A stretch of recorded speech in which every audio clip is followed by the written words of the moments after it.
everyone, this is Sandy Crane at the Heart with some quick cards to share with you guys. Just as we get into crunch time, you might want some inspiration on how to make really simple and fun cards that you can get out in a jiffy.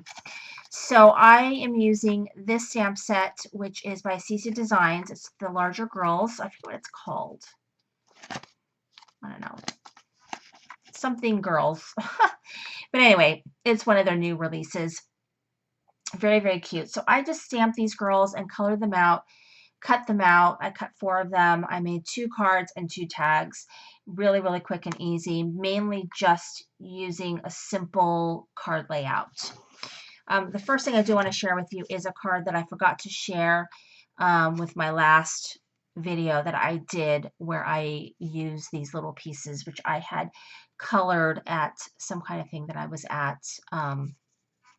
I think it was for work. So I think I was doing debate. I was chaperoning debate. So I brought some things to do. So I colored in a bunch of these images. So here is this one using CC Designs, little winter scene there. So I forgot to share that last time. But anyway, here are my cards. So all I did with both card layouts was use pattern paper. So 5.5 by 4 1/4. I used one of my dies to do a mat. And then I just put my little girl on some foam tape and then did a simple die on the bottom for my sentiment. And then I just used some stickles. Really quick and easy, but cute. And then here's my other one.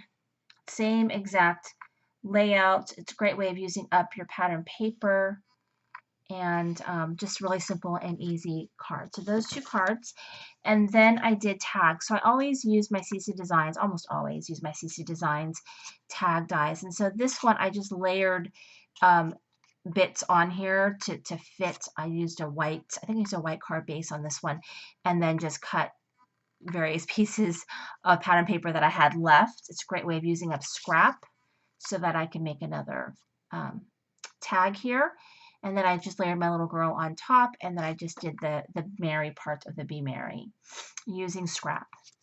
I did the same exact thing with this little girl, except I had enough of this paper to cut a whole tag out, propped her up on foam, and just did the Mary in some scraps. So really utilizing my scraps. I really don't have hardly, I don't think I had even hardly any scraps to even throw away doing this. So it's just really a good way of using up an entire paper pad. I think, there might be another project or 2 possibly, but I'm almost positive that I used up every bit of that paper pad. And it was an oldie but goodie from Michael's 2015. So really fun, though. I loved the non-Christmassy colors in it, kind of these greens and pinks, which are really fun. So anyway, thank you so much for watching. Hope this gave you some ideas. This is Cindy Crane with the Heart.